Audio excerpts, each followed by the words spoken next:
Go.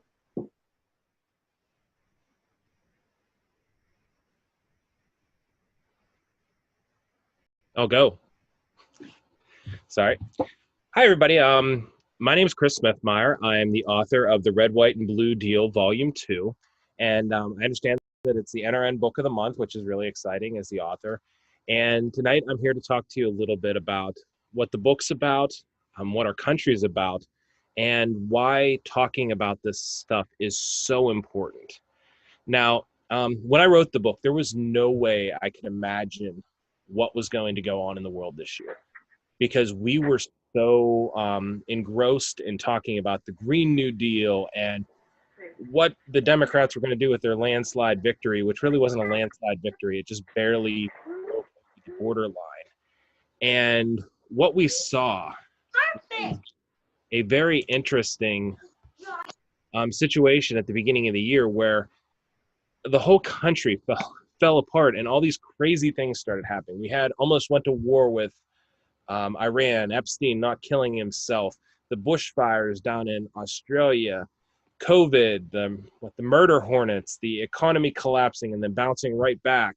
And now we're at this, what we're told is a second wave, even though some very prominent doctors right now are saying we need to start watching the death numbers, not the number of cases, because while the cases are going up, the death numbers are actually going down because we are finding ways to treat this. We are taking care of people, and we are starting to isolate non-cases versus real cases. But in regards to the book, which I have a copy of it right here, and what we were looking at was how the Green New Deal would play out if it was put into effect. And what we're seeing right now is what the book really predicts happening, of activists and bureaucrats running a country and not exactly knowing how to deal with the country. And we have some beautiful cover art. It was actually done by Dr. Ali, who is actually kind enough to be with us here tonight. And when we started this discussion of the Green New Deal, we looked at it, and chapter 1 of the book just takes the whole resolution, the whole plan that was put out there, and breaks it down and looks at what the idea is, what the problems with it are, and then what the underlying idea is. Because as with most laws, the Green New Deal didn't come right out and say what it wanted to do. It came out, oh, we're going to save the world. Every law we put out has a great name to it because they have hundreds of people on focus groups telling you what's a good name for this law. Whenever we're dealing with like the Green New Deal, it sounds great because they love the New Deal and they love green. But as you read through it, there's about 6 paragraphs out of, I believe it's 100 and some, that deal actually with the environment and talk about making the environment better. And some of them are actually well thought out. The rest of them are complete bunk. But we really need to look at it and say, do we need government regulation to make our country work? Is that what we need? Is that who we are as Americans? And the Red, White, and Blue Deal Part 2 is really about the fact that we are adults, that the people of the United States are very intelligent. We're some of the most highly educated people in the world. We have one of the best economies in the world because of the people, not because of the government. And whenever the government steps in and says, you're going to do this or you're going to do that, they're really stepping away from these core values that we have as a country. And as they step away from this, it becomes very problematic. And it actually becomes really scary because you're taking away who people are. Now, I'm not coming out to say that I'm psychic and predicted what was going to happen, but the first formal chapter of the book, because the chapter 1 and chapter 2 are looking at the Green New Deal and looking at the Red, White, and Blue Deal, is healthcare reform. And healthcare is such an important issue to so many Americans because it is the thing that can either make or break you, or it can be a life or death issue. And if you really think about it, if you really look into it, healthcare is something that the government should not have any control in, other than just saying that everybody has the right to healthcare. that they have the right to go to a doctor to choose the level of health care they want and be treated as a human being with the human dignity that we deserve. Now, some people on the right are going to say that's too liberal. Some people on the left are going to say that that's nowhere near where the country needs to be. But realistically, we don't need to give all the power to the government, and we don't need to give all the power to the government the other direction either. And that's one of the things that we need to look at. We need to sit down and say, what can we do to ensure that healthcare is available for everybody? And that is something that we really saw happen in this last week, which is really exciting, since this is when we're doing the book review or the book club meeting on this, is that President Trump went out and said that hotels, hospitals, and pharmaceutical companies need to release the prices of the drugs and treatments that they're receiving. Now, while a lot of people thought, well, what's the big deal with that? If you see all the politicians on the left and all the politicians on the right scrambling about something, you generally know that someone is going in the right direction. Because right now, the way that the healthcare system was pre that executive order and the court support of it, is that a hospital doesn't have to tell you what it's costing you to get treated until you get the bill. And one of the scariest nightmares that a family can have is that you've just come out of this horrible situation where you're dealing with cancer, you're dealing with someone that had a terminal illness, you're dealing with any of a million devastating disease or injury related issues. And then all of a sudden, you get this massive packet in the mail. And we saw this with a gentleman in Seattle in the last week when he got this packet that was like a book. It was actually almost as thick as this book. And it was 200 and some pages of medical bills for his COVID-19 treatment. And it came to $1.8 million. He didn't know that going in. He had no way to take care of it, and he has no way to pay for it. Luckily, the government is setting up systems to help people that dealt with COVID. But these type of surprise bills, these jack-in-the-box hospital policies, were something that is really dangerous, and it's something that we have to address. And that's something that we addressed in the red, white, and blue deal. Now, next we moved into economy, which is going great. Immigration reform, which is starting to move forward. I do talk about women's rights. I generally don't talk about it publicly because it doesn't matter what I say. I'm wrong, just because that's the current culture that we're in. You can't have an opinion on something that you're not a member of, even if you are part of the species. I guess you're not allowed to have that opinion anymore. Gun policy is another really important issue that we're seeing a lot of talk about. And one of the big issues that we're seeing, especially with the current racial tensions in the United States, is that you have groups like Black Lives Matter that are saying we have to have total gun reform where civilians can't have guns. And if you look at what the impetus of this this protest, this rioting that's going on in the country is right now, it's because of a police officer using unlawful force on a person.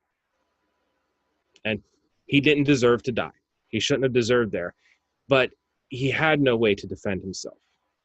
If he wouldn't have, like, he couldn't have a gun because he was a felon, he wouldn't have been able to have it anyway. But when government, if you're protesting that government is unlawfully using force,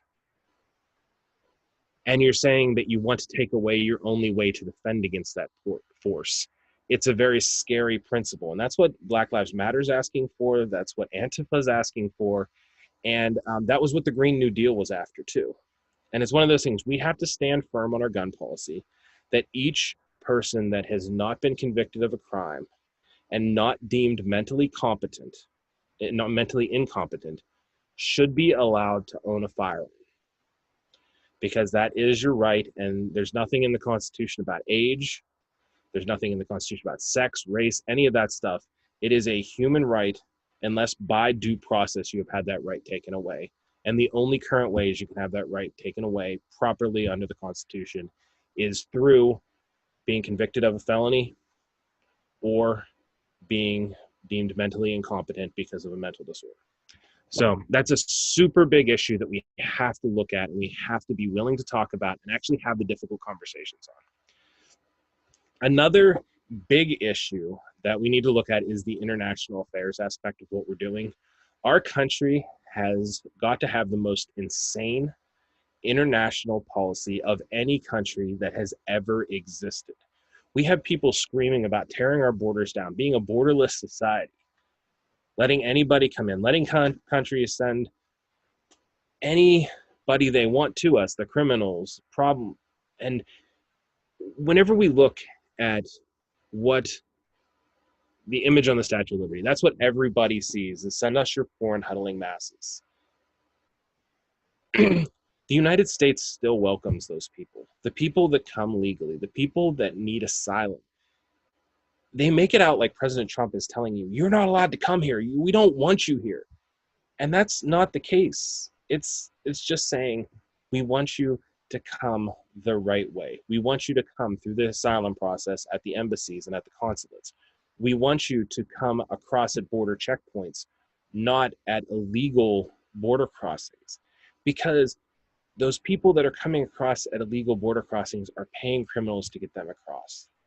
And they're not coming across alone. They're coming across, they're kidnapping children to get across the border. They're bringing drugs across with them to pay the coyotes.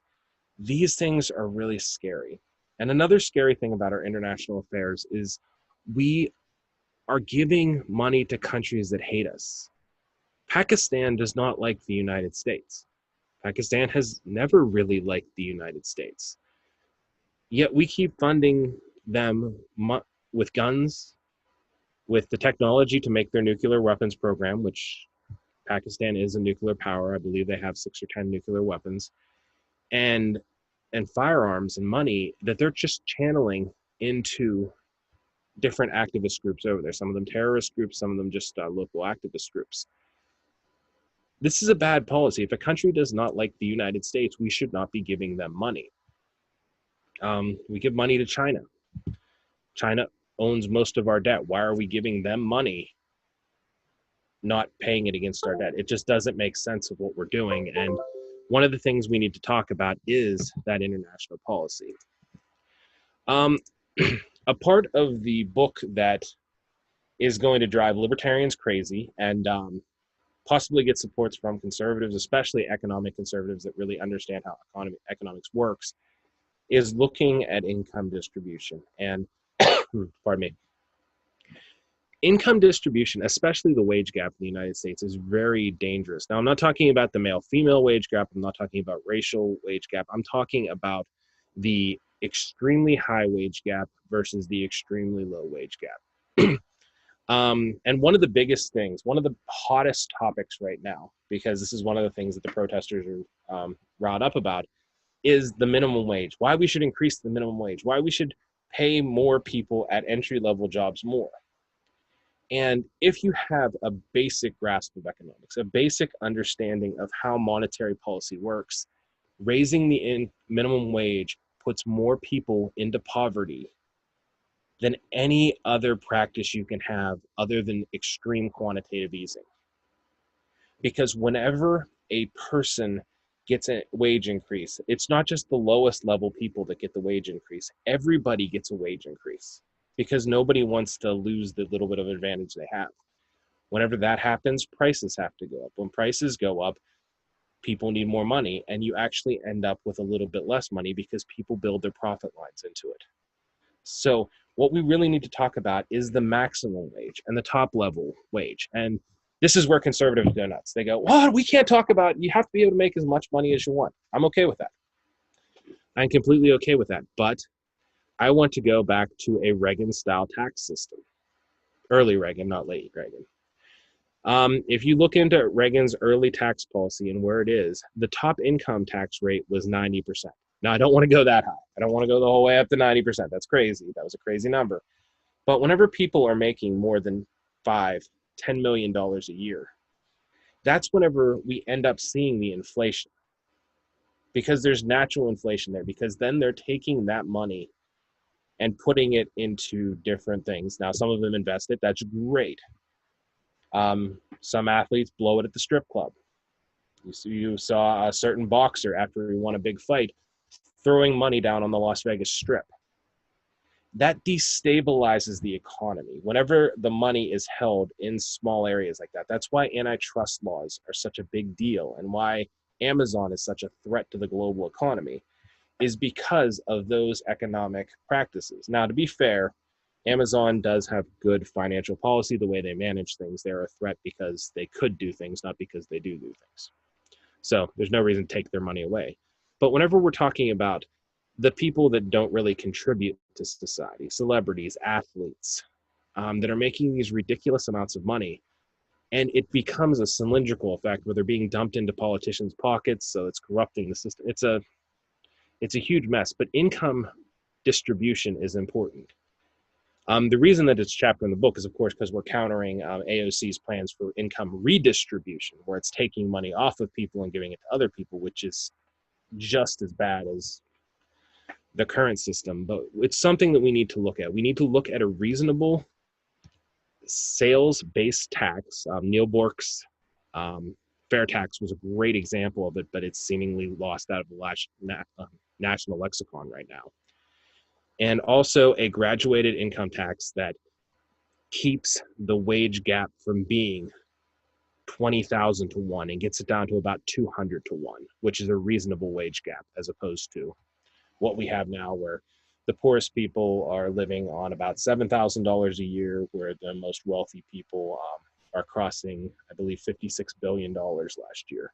So it's just a ridiculous wage gap, and it doesn't represent the amount of production that is going into it. Something that everybody should be able to get behind, because I don't know who up there is following the Supreme Court, but it's absolutely gone crazy in the last 3 weeks. I think liberals are mad at it, conservatives are mad at it, libertarians are always mad, and independents are saying, what the hell is going on in Washington? And we really need to rein in the courts. As a constitutionalist, I'm not a big believer in the common law outside of the system. It's a constitutional court issue, and it's something that we have to be really careful with, because right now the judges are flat out making law. They're not even hiding it. And whenever we have activist judges, whether they're conservative or liberal, because they're both doing it right now, we have to rein the courts in. And one of the ways that we suggest in the book is term limits, because we need them for politicians, we need them for judges, because the longer you're in a position, the more power you amass. No one ever expected that we were going to have 80, 85-year-olds on the court system, and our Constitution wasn't built for that. We also look at international trade reform, environmentalism, and election interference. I don't want to go into too much detail on those tonight, because those are something that are very in-depth, but one thing that's a big deal is that we just released information that Russia was paying bounties for American soldiers to be killed. And if anything, that benefits those people that want Trump out of power, because Trump is trying to pull our soldiers out of Afghanistan. And with these kind of things, it is making people worry and make them realize that we have to keep more people in that region because we have to keep them safe. So it's a big issue there. Prison reform is huge. I don't know how you guys feel on it. I'm a big fan of private prisons, but I know there's a lot of people that are against them. But what we need to look for in prisons is, one, why are we warehousing nonviolent criminals? It doesn't make any sense. We can do it in house arrest. We have the technology. I mean, they're putting it on our phones for us. So if you want to, you can be tracked to see whether you're near anybody with COVID. They can track people and make sure that they stay where they're supposed to stay. And if not, they can follow them and find them. Now, with violent criminals, we do need that in there, and we do not need them to be resorts. I know prisons are not the nicest place in the world. That's the point. But it's one of the things you talk about, because we're putting billions of dollars each year into a prison system that is draining our national economy. Speaking of that, we also have the war on drugs, which is draining our economy. Now, I do not believe in drug use. I'm actually pretty far right on this. I'm not a big fan of drug use. I believe that our nation has a major addiction problem, and we're starting at about 8 years old with addiction to caffeine, and then moving into addiction to nicotine at about 13 or 14, because kids are still getting cigarettes and vapes.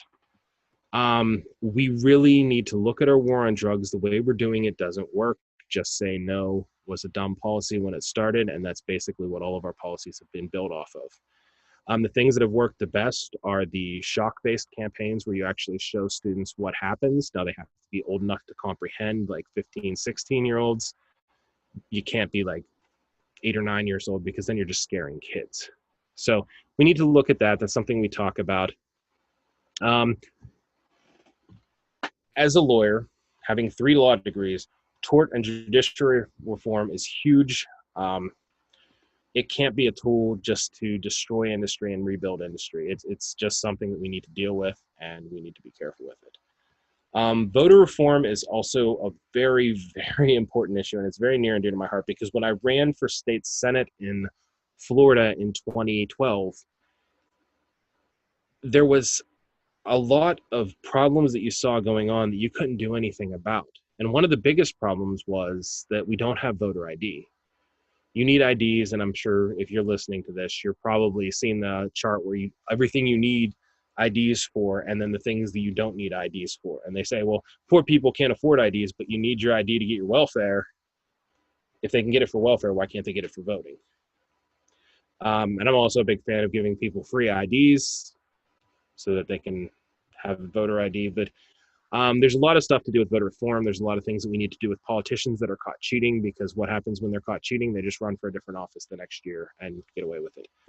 We need to, if you're caught cheating with voting, if you're caught in being involved with vote harvesting, anything like that, and convicted, you need to be permanently banned from holding any office of trust in the United States. We need to treat it just like fraud.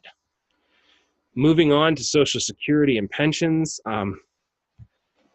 This is probably the only time I'm going to say this, but I agree with what Newt Gingrich said 20 years ago about this. We need individual accounts on this because we can't have Congress stealing from our elderly people.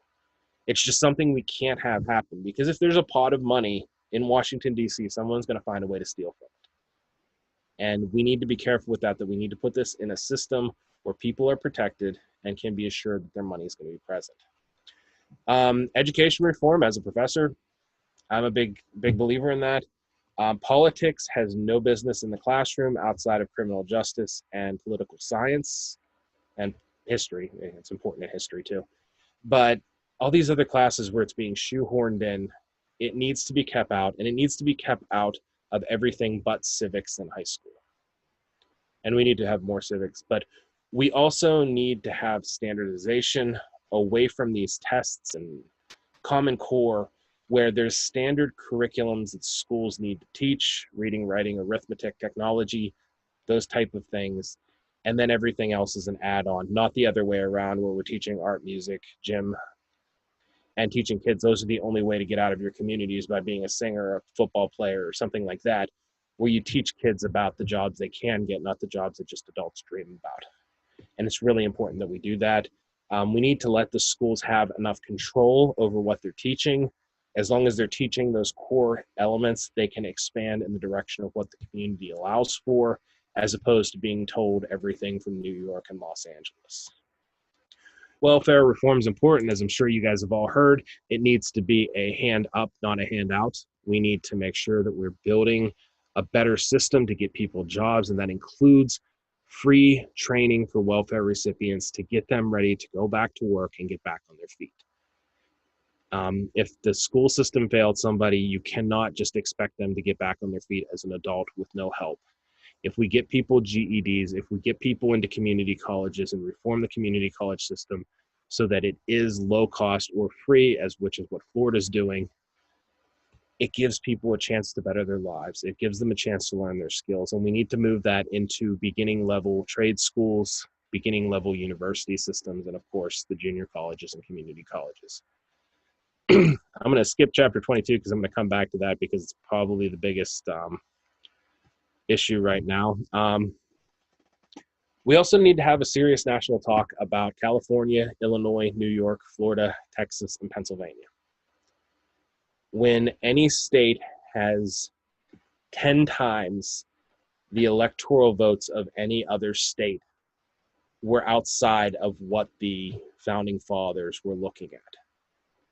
Now, the reason I put them together in that order is because Pennsylvania and Texas went red, California, Illinois, New York, or Pennsylvania, Florida, and Texas went red. California, New York, and Illinois went blue. And both groups need to discuss breaking these states up into smaller states that are more manageable so that we don't sit there all night waiting to see what Texas and California did, because, hey, guess what? That's who wins the election. If anybody gets Texas and California, what, you need 4 other states and you've got the presidency. It's really problematic, and it's something that we need to look at. We also need to have a discussion about major metropolitan areas only having 1 congressional representative and the rest of the representatives being divided around the rest of the state, because one area having 6 congressional representatives is just, it's unrealistic, because they're representing a group of people. They're not representing individuals at that point. Chapter 24 deals with the entry of Puerto Rico as a state. I know it's not popular for conservatives, but hey, they've been a territory. They voted to become a state. They meet the requirements of becoming a state, put English into their schools, and they're legitimately have a right to be American citizens. And I hope people can support that. It is problematic. Yes, I know it's another 2 Democratic senators. We don't want that, but they have the right to be represented, and they should not be the largest population in American territory that does not have a voice in the elections, because until everybody has a voice, nobody has a real voice. So coming back to chapter 22, which is one of my favorite things. If you guys read my column, we need to talk about congressional term limits. This is a big deal. This is something we need to do. And it is becoming very apparent in the current climate of Washington, D.C., because we have people talking about Trump's making it so bad for minorities. And the people that are screaming that have been in office for up to 40 years. Now, to be fair, I have 9 degrees, and I'm not 40 years yet. So these people have been in office since before I was born. And they're screaming that President Trump has not made change in 3 years. And we, as a country, need to say this is silly. Get new people in, new mindsets in. And I know change is scary. We might end up with people like the Squad. We might end up with great people like Dan Crenshaw. We don't know what we're going to get. But come on, people. It's got to be better than what's down there now.